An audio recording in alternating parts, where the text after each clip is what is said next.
दोस्तों, जब कोई भी प्रोजेक्ट लॉन्च होता है दुनिया में कहीं भी, तो उसमें ज़रूरी ये नहीं होता कि वो प्रोजेक्ट कामयाब हो या फिर वो प्रोजेक्ट हर प्रोजेक्ट एक ख़ास टाइम साल 1.5 या 2 साल के बाद वो कामयाब हो जाए।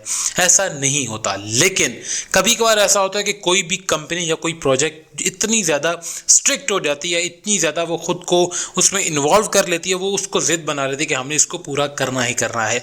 पाई नेटवर्क की बिल्कुल यही मिसाल है कि पाई नेटवर्क इस टाइम पे पूरी जिद पकड़ चुका कि हमने पाई को उसके जो प्रोजेक्ट हमने सक्सेसफुल बनाना है। पाई की टीम इतनी ज़्यादा जो है इस पर स्ट्रिक्ट हो चुकी है। तो क्या पाई ने कुछ न्यू स्टेप्स लिए हैं? एक एग्जांपल के साथ आपको बताऊंगा कि क्या स्टेप्स हैं और पाई की टीम क्यों इसको सक्सेसफुल बनाना चाह रही है। मैं हूं साबिर हुसैन और आप देख रहे हैं हमारा फेसबुक और यूट्यूब चैनल बजट विद सरकार। क्रिप्टो से रिलेटेड, बाइनेंस से रिलेटेड और इस तरह की लेटेस्ट अपडेट्स के लिए हमारे इस चैनल को सब्सक्राइब लाजमी कर लें। आइए शुरू करते हैं इस वीडियो को। सबसे पहले हम बात करेंगे कि पाई की अभी जो करंट प्राइस चल रही है वो है 0.20। अब ये प्राइस एक स्टेबल हुई पड़ी है। अब ये प्राइस डाउन क्यों हो रही है? आज की इस वीडियो में जो एग्जांपल देने वाला हूं वो है इलॉन मस्क की। इलॉन मस्क ने स्पेस एक्स के नाम से अपनी एक कंपनी लॉन्च की और उसने कहा कि मैं रॉकेट को खला में मैं उसको खला मिशन मतलब खलाई स्पेस मिशन के लिए उसको मैं यूज करूंगा। लोगों ने उसका मजाक बनाना शुरू कर दिया। अब उसने इस बात को ये दिल पर नहीं ले कि लोग मेरा मजाक बना रहे हैं। उसने पहली अटेम्प्ट की फेल, दूसरी की फेल, तीसरी की फेल, चौथी की फेल, एट द एंड वो बंदा कामयाब हो गया और उसने वो कर दिखाया जो लोग नहीं समझ सकते कि ये हो भी सकता है या नहीं।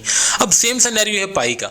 पाई के लिए इतनी मुश्किलात आ रही हैं। अब डेली बेसिस पर पाई के कम से कम 3 से 5 मिलियन के राउंड फिगर जो कॉइन है वो अनलॉक हो रहे हैं डेली बेसिस पर। अब पाई के लिए बहुत बड़ा चैलेंज है। इतने कॉइन अगर अनलॉक हो रहे हैं तो उसका कुछ ना कुछ तो करना है, उसका कुछ ना कुछ रिस्पॉन्स तो देना है। अब वो जब कॉइन अनलॉक होते हैं, सप्लाई बढ़ जाती है, प्राइस कम हो जाती है। इन इश्यूज को रिजॉल्व करने के लिए पाई ने एक पाई स्टूडियो भी ऐप लॉन्च करवा दी अपने इकोसिस्टम को डेवलप करने के लिए। क्योंकि जो अनलॉकिंग है वो तो मतलब अनलॉकिंग लोग अभी भी कर रहे हैं। जी मतलब जो लोग लॉक कर रहे हैं फिर उसकी अनलॉकिंग 2 साल के बाद भी होगी, 3 साल के बाद भी होगी। तो इस इशू को ख़त्म करने के लिए अब पाई को सिर्फ बर्न सिस्टम लेके आना और उस पर पाई की टीम काम करेगी। ये कॉइन बर्न सिस्टम भी हम लेके आए। और दूसरी जो चीज़ है वो ये है कि पाई इकोसिस्टम के अंदर इतना काम कर रही है कि आपकी सोच है। पाई ने पाई स्टूडियो ऐप लॉन्च कर दिया है। स्टूडियो के अंदर क्या है कि बहुत सारे लोग क्रिएटर्स मिलकर, बहुत सारे ऐप डेवलपर मिलकर एक ऐप्स बनाते हैं। अब वो ऐप्स बनते हैं फिर उसके बाद मतलब मल्टीपल आगे से लोग उस पर एफर्ट करते हैं। तो ये सारी की सारी चीज़ें जो पाई नेटवर्क कर रहा है। अब जो सबसे इंपॉर्टेंट है वो ये है कि पाई ने अपना पाई यूएसडी भी लॉन्च कर दी है। अब उसकी वजह से प्राइस और बढ़ेगी।